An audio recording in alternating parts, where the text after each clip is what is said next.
हाँ, अब जो हम स्टार्ट करने वाले हैं एडिशन रिएक्शन का दूसरा पार्ट है। और हम जानते हैं पहला जो पढ़ा था हमने फिर रेडिकल एडिशन पढ़ी थी, अब जो पढ़ेंगे हम न्यूक्लियोफिलिक एडिशन पढ़ेंगे, फिर उसके बाद इलेक्ट्रोफिलिक पढ़ेंगे। हाँ, आगे पीछे पढ़ लेंगे, कोई फर्क नहीं पड़ेगा। तो देखो क्या होगा न्यूक्लियोफिलिक एडिशन। बेटे न्यूक्लियोफिल, जैसे कि आप लोग जानते हैं न्यूक्लियो का मतलब होता है नेगेटिव पार्ट, ये बहुत आसान। और इलेक्ट्रोफाइल दोनों ही एक साथ पढ़ाएंगे। हमारे पास टाइम ना और तुम्हारे पास भी पूरा टाइम ना, समझ रहे हो? हाँ,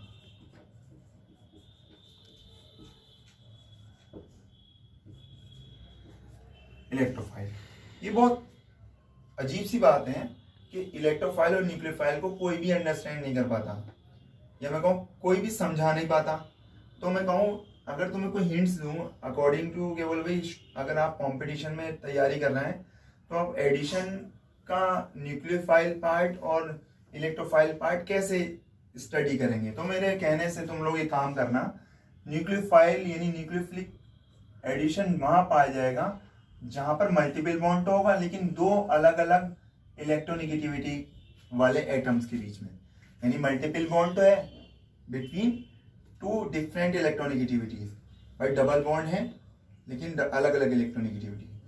लेकिन अगर आप जानते हैं कि अगर कार्बन कार्बन के बीच डबल बॉन्ड पाया जा रहा है, इट मीन्स यहाँ पर इलेक्ट्रोफिलिक एडिशन लागू हो जाता है। बस मेरी हिंट्स यही है, लेकिन मैं इस पर रिएक्शन करा के दिखाता हूँ। आप लोग जानते हैं HCN ले लिया मैंने, चाहो तो आप कुछ भी ले सकते हैं, H2O भी ले सकते हैं, है ना, आयनिक मॉलिक्यूल। तो क्या होता है बेटे, तुम लोगों ने एक इफेक्ट पढ़ा हुआ है जिसका नाम था मीजोमेरिक इफेक्ट। मीजोमेरिक इफेक्ट में क्या होता है, कोई एक इलेक्ट्रोनेगेटिव एटम होता है, उसमें क्या होता है मल्टीपल बॉन्ड पूरी तरीके से मूव कर जाता है, जिसकी वजह से आपका oxygen negative, now carbon positive बन जाता है। आप इस रिएजेंट में जानते हैं यानी HCN यानी हाइड्रोजन साइनाइड। हाइड्रोजन साइनाइड में आपका हाइड्रोजन पॉजिटिव बनता है और CN आपका नेगेटिव, यानी साइनो ग्रुप जो होता है आपका नेगेटिव बनता। तो सुना ये था एडिशन में टोटल जितना भी मॉलिक्यूल होता है वो ऐड होता है, निकलता है या कुछ नहीं है। तो आप पहले क्या जोड़ेंगे, क्योंकि हम जानते हैं नेगेटिव पार्ट जोड़ने जा रहे हैं कहाँ पर, किस कार्बन पर, ये क्योंकि आपका सबस्ट्रेट मॉलिक्यूल है। सबस्ट्रेट मॉलिक्यूल ही बताएगा कि ये रिएक्शन न्यूक्लियोफिलिक है या इलेक्ट्रोफिलिक है। तो बता सकते हैं कार्बन से जोड़ क्या रहे हैं आप, हाँ क्या जोड़ना है आप, नेगेटिव पार्ट। और नेगेटिव पार्ट मैंने कल पिछली वीडियो में बता चुका हूँ, नेगेटिव पार्ट को हम बोलते हैं न्यूक्लियोफाइल। न्यूक्लियोफाइल क्या होता है आपका नेगेटिव पार्ट। नेगेटिव पार्ट जब किससे जोड़ेंगे आप, कार्बन से जोड़ रहे हैं ऐसी रिएक्शन में, तो इसका मतलब आप न्यूक्लियोफिलिक एडिशन कर रहे हैं। क्या कर रहे हैं बेटे, न्यूक्लियोफिलिक एडिशन रिएक्शन हो रही, और हम ऐसे केस में CN लगाएंगे और हमारी रिएक्शन कंप्लीट हो जाएगी। इसे साइनोहाइड्रिन कहते हैं। जहां पर एक ही कार्बन पर CN और OH आ जाता है उसे साइनोहाइड्रिन के नाम से जानते हैं। साइनोहाइड्रिन का डेरिवेटिव हो गया। अब रिएक्शन कराने जा रहे हैं हम इसके बारे में, इलेक्ट्रोफाइल। तो इलेक्ट्रोफाइल का वही केस क्या है कि आप जाहिर सी बात है हाइड्रोजन पॉजिटिव है, भाई हमारा क्या है हाइड्रोजन पॉजिटिव होगा।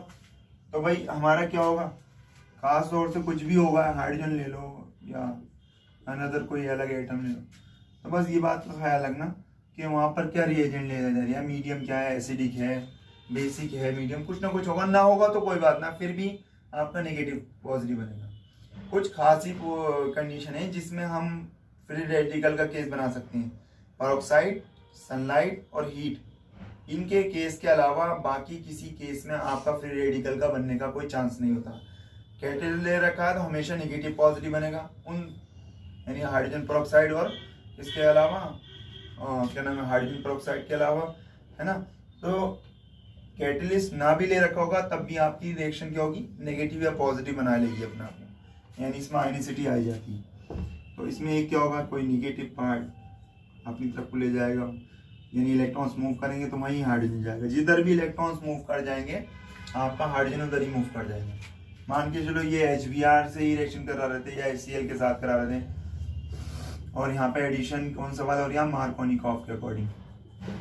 तो मार्कोनिकॉफ के अकॉर्डिंग जब रिएक्शन हो रही है, तो मार्कोनिकॉफ के रिएक्शन के अकॉर्डिंग तो हम देखेंगे कि जिस तरफ को इलेक्ट्रॉन्स मूव करें नेगेटिव पॉजिटिव पार्ट उस तरफ जाएगा और नेगेटिव पार्ट कहाँ जाएगा, उसके अपोजिट चलाएगा। तो मार्कोनिकॉफ का नियम भी कुछ इस तरीके से ही था, अभी क्लियर करूंगा मैं उसको। यहाँ पर जुड़ गया था आपका हाइड्रोजन और यहाँ पर जुड़ा आपका,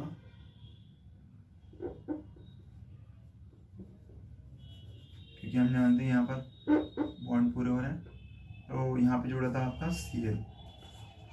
तो रिएक्शन कंप्लीट हो गई। लेकिन आप लोग एक बात का भी ध्यान रखें, मार्कोनिकॉफ का नियम तभी लागू हो सकता है जहाँ पर अनसिमेट्रिकल मॉलिक्यूल होगा। क्या होगा? Unsymmetrical molecule. इसे प्रोपीन कहते हैं। बिल्कुल ये वो पहले वाले केस जैसे ही, फ्री रेडिकल जैसा। लेकिन इसमें क्या होगा? इसमें अब इस बार क्या होगा? हाइड्रोजन उस पार्ट से जुड़ेगा जहाँ पर minimum number of hydrogen atom नहीं होंगे। ये बात दिमाग में ना, अब तुमसे ये गलती होगी तो इसलिए पहले ही गलती करा के रख रखा हूँ। इसमें बहुत ध्यान से समझना कि तुम लोग बिल्कुल वैसे ही जोड़ जाओगे जैसे पहले जोड़ रहे थे। यहाँ पे इस बात को देखा जाता है, नेगेटिव पार्ट उस पार्ट से जाकर लगेगा जहाँ पर minimum number of hydrogen atom होंगे। वहाँ पे हमने कहा था नेगेटिव पार्ट जो बनने वाला होगा, नेगेटिव पार्ट यानी इलेक्ट्रोनेगेटिव वाला पार्ट उस पार्ट से जाकर जुड़ता था वहाँ पर जहाँ पर आपका क्या होगा? Maximum number of hydrogen atom मौजूद थे। तो वहाँ एंटी मार्कोनिकॉफ रूल लागू होगा। अब यहाँ पर क्या है? यहाँ पर वो रूल लागू है यानी मार्कोनिकॉफ रूल। तो इसमें क्या होता है? नेगेटिव पार्ट यानी रिएजेंट का नेगेटिव पार्ट उस कार्बन के जो कार्बन डबल बॉन्ड से जुड़ा है उस कार्बन से जुड़ेगा जिस पर maximum number of minimum number of hydrogen atom होंगे। इट मीन्स आपका ये रिएक्शन गलत होगा और बिल्कुल अमान्य होगा ऐसे केस में।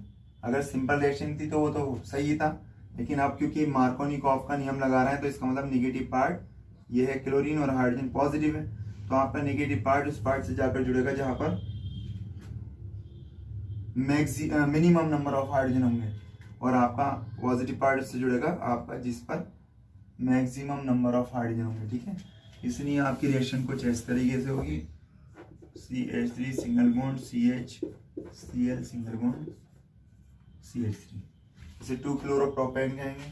ठीक है, और इस तरीके की कंडीशन हाँ खास तौर से दिमाग में डालें ना, जो जब हम कार्बन कार्बन के बीच डबल बॉन्ड पाएं तो वहाँ पे या तो मार्कोनिकॉफ रूल लागू होगा या फिर एंटी मार्कोनिकॉफ रूल, और उसी के हिसाब से एडिशन करेंगे। अदरवाइज अलग तरीके से कराने बैठे तो वहाँ गड़बड़ करने का चांसेस ज़्यादा हो जाता है।